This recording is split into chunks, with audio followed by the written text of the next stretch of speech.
Hello, my name is Rachel Kurtzer, and this is my Better Me, Better World project titled Improving in Every Way for the Executive Leadership Certification of the NSLS.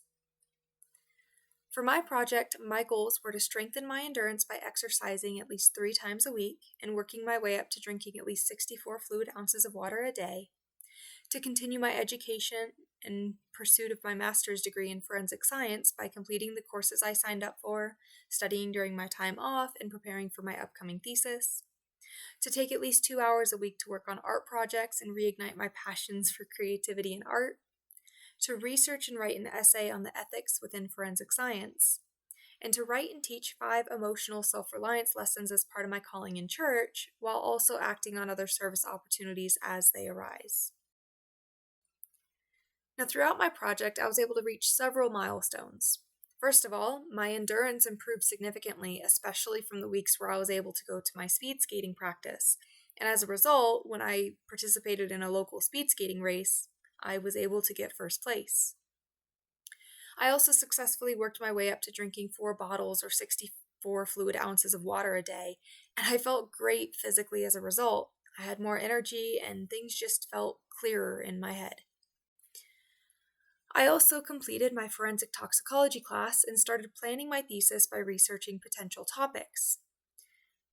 Then, I also wrote an essay on the ethics of forensic science and its faults, which helped me gain a better understanding of the ethics of the field that I'm going into, as well as some of the pitfalls and ways that it could be improved on.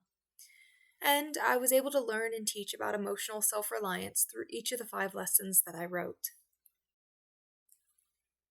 Several leadership skills were applied throughout the completion of the project. Due to having multiple large goals planned out, I had to be careful not to waste time, and I had to follow through with my plans, making time management a very important skill to apply throughout this project. In addition, several challenges presented themselves throughout the 18 weeks, such as getting sick and having to drop classes unexpectedly, requiring me to find alternate means of reaching my goals, such as working out at home or spending more time planning out my thesis than what I initially anticipated, making adaptability incredibly useful. My goals for spending 2 hours a week on art projects required me to reestablish my creativity and strategy, as I had to find ways to bring my ideas to a physical state, which for sculptures meant finding a way to make a 2D image in my mind into a physical 3D shape. I also had to apply communication a lot, both with myself and with others, to accomplish all of my goals, especially those pertaining to my intellectual pursuits and service. Finally, I was able to learn and apply emotional resilience and self-reliance as I taught others and further developed my skills throughout this project. I took a ton of photos throughout this project, but these 3 photos showed a lot of the progress that I made. The picture on the left is of me competing in the speed skating race I mentioned earlier, and as a result of my training for my goal of strengthening my endurance and drinking more water, I was able to earn a gold medal. The middle picture is of my forensic toxicology textbook, which I read through and referenced a lot for the toxicology course that I completed during this project. And then finally, the picture on the right is a ceramic bowl that I made as part of my weekly art goal. Though I will admit that it took more than just 1 week to complete. Looking back on this project, there were a variety of strengths, weaknesses, opportunities, and threats that influenced the progression and completion of the project. My strengths included my devotion to the tasks that I set, determination in reaching my milestones, my hardworking attitude when working on my physical development and intellectual pursuits, and my creativity and adaptability in facing the challenges that arose.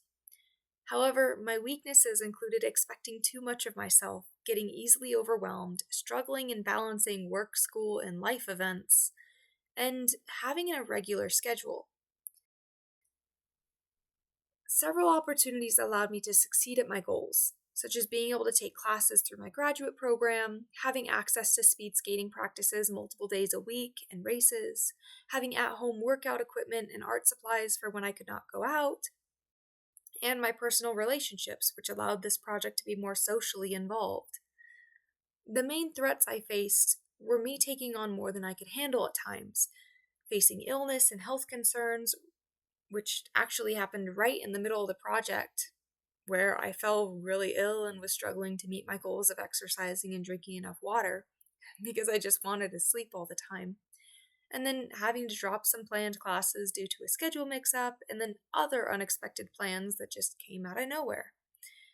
Despite the threats and my weaknesses, though, I was still able to take full advantage of the opportunities presented to me and act on my strengths and achieve my goals. For future students planning to obtain their executive certifications, I do have a bit of advice for you. My project came with challenges that I had not considered occurring when I made and tested out the feasibility of my goals. I also didn't consider how much some of the goals would weigh down on me once school picked up again and when other responsibilities arose. Though I still succeeded, there were moments where I felt overwhelmed, and I found myself tempted to put things off until right before the deadlines I had set for myself. As a result, I advise you to 1, expect the unexpected. For example, if you're planning to go on a run every single day outside, and you test it out during a season where maybe it's clear skies, this project takes multiple months. You may end up hitting poor weather in the future. So, how are you going to overcome that?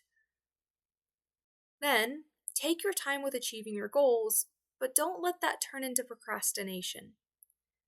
You have 18 weeks or 36 weeks to complete this project. It doesn't all have to be done in week 1. It's not meant to be. But it's also not meant to be done purely in week 18 or 36. In addition, for 3, set reasonable goals that will not become overwhelming if life gets a little bit busier than anticipated. And 4, use your resources and build connections. The people in your life might be able to greatly assist you in your goals, and you might not even realize it if you don't ask. And then 5, take time to reflect and evaluate on how you are doing and how the things in your project are going. But with that, thank you so much for your time, and I hoped you enjoyed the presentation.